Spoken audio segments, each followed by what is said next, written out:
வைத்தியசாலை எப்போதும் சுறுசுறுப்பாக ஆயிரக்கணக்கானவர்களுக்கு சிகிச்சை அளிக்கின்ற நிலையம். நேற்றைய தினம் குறிப்பிட்ட பாராளுமன்ற உறுப்பினர் எமது செக்யூரிட்டி கார்ட்ஸ் அவர்களோடு வாக்குவாதத்தில் ஈடுபட்டு பணிப்பாளரை சந்திக்க வேண்டும் என்ற நோக்கிலே இங்கே அவர்களுடைய தடையை மீறி வந்தார். நான் அவர் வந்து எனக்கு முன்னால் இருக்கையில் இருந்ததும் அவரிடம் நான் கேட்டேன், நீங்கள் வருவதாயின் தயவு செய்து அனுமதி ஒன்றை பெற்றே வர வேண்டும், ஏனெனில் இங்கு வைத்தியசாலைகளுடைய முக்கிய கடமைகள் இருக்கின்றன. இருப்பினும் அவர் தனக்கு வந்தபடி வார்த்தைகளை பிரயோகம் செய்தார். குறிப்பாக அவர் தன்னை சேர் என்று அழைக்கும்படி கேட்டார். அதை நான் அழைக்க முடியாது என கூறினேன். உங்களை கௌரவ பாராளுமன்ற உறுப்பினர் என அழைக்க முடியும் என கூறினேன். பின்னர் அவர் என்னை இந்த கடமையிலிருந்து நீக்கப் போவதாக கூறினார். நான் அதையும் நீங்கள் இயலுமாயின் செய்து பாருங்கள் என்று கூறினேன். பின்னர் என்னை பாராளுமன்றம் அழைத்து பாராளுமன்றத்தை காட்டி அங்கே கேள்வி கேட்கப் போவதாகவும் கூறினார். பின்னர் என்னை வெளிநாட்டுக்கு தப்பி ஓடும்படி கூறினார். இவை அனைத்தும் எனக்கு எந்த விதமான பாதிப்பையும் ஏற்படுத்தவில்லை. இருப்பினும் என்னுடைய கடமை நேரத்தில் ஒரு இடையூறாக இவற்றை செய்ததை நான் போலீஸில் முறையிட்டிருக்கின்றேன். அவர் ஒரு தனிநபராக அல்லாது அவர் கௌரவ பாராளுமன்ற உறுப்பினராக வந்ததன் காரணமாக இந்த வைத்தியசாலை காவலாளிகள், போலீஸ் உத்தியோகத்தர்கள், ஏனையவர்கள் அவரை கௌரவமான முறையில் நடாத்தி அவரை அனுப்பி வைத்தார்கள். இருப்பினும் இது காவலாளிகள் மற்றும் போலீஸ் உத்தியோகத்தர்கள் ஏனைய உத்தியோகத்தரிடையே ஒரு குழப்பத்தை ஏற்படுத்தி இருக்கின்றது. எதிர்வரும் காலங்களில் இவ்வாறான நபர்கள் எவரையும் நாங்கள் உள்ளே அனுமதிக்க மாட்டோம் என்பதை தெரியப்படுத்துகின்றோம். எமது வைத்தியசாலை எப்போதும் நோயாளிகளுக்கும், அதாவது எந்த விதமான நோய்களுக்கும் சிகிச்சை அளிக்க நாங்கள் எப்போதும் தயாராக இருக்கின்றோம். இங்கு போதிய அளவு மருந்துகள் இருக்கின்றன. இவற்றை இவ்வாறான சிகிச்சைகளை வழங்குவதற்கு பல்வேறு விசேட வைத்திய நிபுணர்களும் அதற்கான பிரிவுகளும் எப்போதும் தயாராக இருக்கின்றது.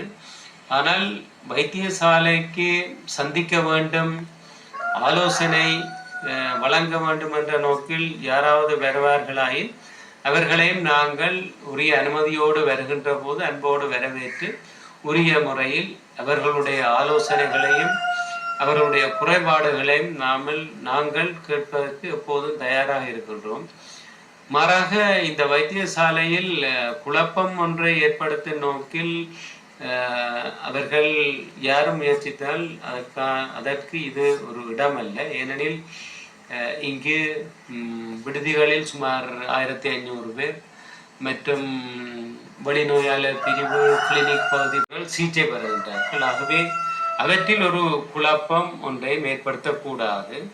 அதன் காரணமாக இவ்வாறானவர்கள் இவ்வாறானவர்கள் வர முயற்சித்தால் நாம் அவர்கள் நுழைவாயிலே காவலாளிகளால் அவர்கள் போலீசாரிடம் ஒப்படைக்கும்படி கூறியிருக்கின்றோம்.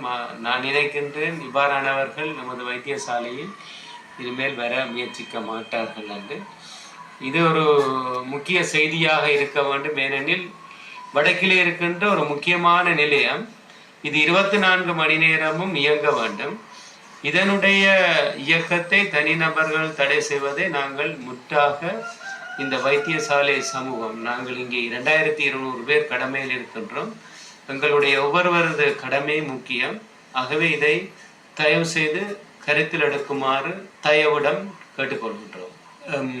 2 வருடங்களுக்கு முதல் எமது துணை பணிப்பாளர் சில தொண்டர்களை பயிற்சிக்காக உள்வாங்கியிருந்தார். அவர்கள் 3 மாத பயிற்சியின் பின்னரும் அவர்கள் தாங்களாக விரும்பி வந்து கடமை புரிவதாக கூறியிருந்தார்கள்.